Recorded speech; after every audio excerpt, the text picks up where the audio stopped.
కి గ్రామస్తులకు మిగతా ఎన్జిఓస్ వగైరాలందరికీ కూడా నమస్కారాలు. నా పేరు D Ramalingaiah, SV enviro labs and consultants. ఈరోజు జరుగుతున్న public hearing Varalakshmi granites and metals గురించి ఆ ప్రాజెక్ట్ రిపోర్ట్ నుంచి స్థూలంగా మనం పరిశీలన చేస్తే, messrs Varalakshmi granites and metals, మొర్రం, gravel, ordinary earth, road metal, ballast, rough stone, ఆప్లిక్ బౌల్డర్. ప్రస్తుత ప్రాజెక్టు ప్రాంతం 1.121 హెక్టార్లు, సర్వే నెంబర్ 4/2, రేచర్ల గ్రామము, కొవ్వూరు మండలము, తూర్పుగోదావరి జిల్లా, Andhra Pradesh.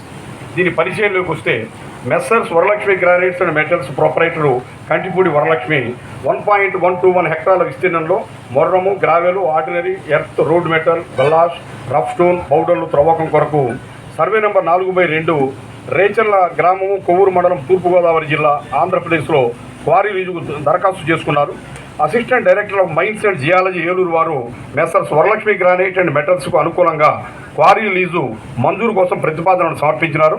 Assistant director of mines and geology Eluru వారు సిఫార్సుల ఆధారంగా ఈ ప్రతిపాదనలో deputy director of mines and geology Eluru వారు జాగ్రత్తగా పరిశీలించిన తర్వాత మొరము, gravel, ordinary earth, road metal, ballast, rough stone, boulder త్రవ్వకం కొరకు 1.121 హెక్టార్లలో సర్వే నంబర్ 4/2 దేచెల గ్రామానికి చెందిన కొవ్వూరు మండలము, తూర్పుగోదావరి జిల్లా, ఆంధ్రప్రదేశ్లో Messrs Varalakshmi granite and metals వారికి 10 సంవత్సరాల కాల పరిమితితో నోటీసు నంబర్ 339/QL 2022 13/4/2023న లీజు మంజూరు చేసి ఉన్నారు.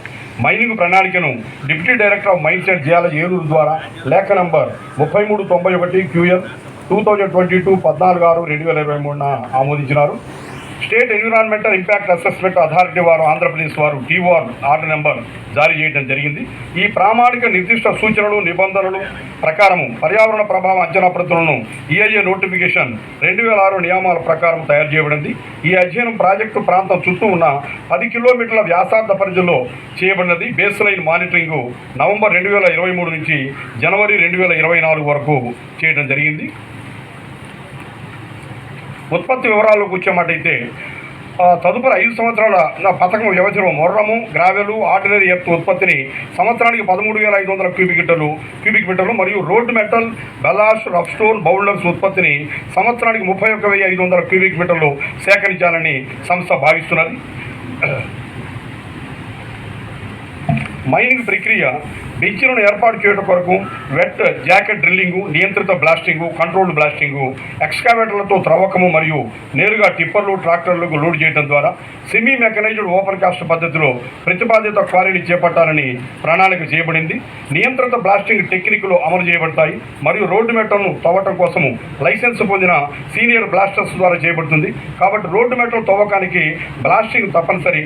తవ్వకము బెంచి ఎత్తు 6 మీటర్లు ఎత్తు మరియు వెడల్పు 3 మీటర్ల కనిష్టంగా నిర్వహించబడుతుంది. హార్ రోడ్ల గ్రేడియంట్ 1:16గా ఉంటుంది. ఓపెన్ కాస్ట్ క్వారింగ్ యొక్క సెమీ మెకనైజ్డ్ పద్ధతి ద్వారా పనిచేసే ప్రతిపాదిత పద్ధతి మైనింగ్ పారామితులు మరియు ఉపరితల స్థలాకృతి, రాక్ మెకానిజం కారకాలు మరియు అదనపు నాణ్యతలు, ఎడిషన్లు, జియో సాంకేతిక అంశాలు, అవసరమైన ఉత్పత్తి రేటు మరియు అందుబాటులో ఉన్న వనరులు మొదలైన చిన్న తరహా బిల్డింగ్, క్వారీ కార్యకలాపాల, జాక్ హ్యామర్ డ్రిల్లింగ్ మరియు బ్లాస్టింగ్ వంటి సాంకేతిక పరిమితులను పరిగణలోకి తీసుకోవటం జరిగింది. దీనికి కావాల్సిన యాంత్రీకరణను పరిశీలిస్తే ఎక్స్కావేటర్ 1, టిప్పర్లు 2, తర్వాత జాక్ హ్యామర్స్ 4, కంప్రెసర్స్ 2, నీటి ట్యాంకర్ 1 అవసరమవుతుందండి. గనియందు పనిచేయటం కూడా సిబ్బంది వివరాలు మొత్తం దాదాపుగా అన్ని కేటగిరీస్ వాళ్ళు కలిపి ఒక 18 మంది వరకు ఉంటారండి.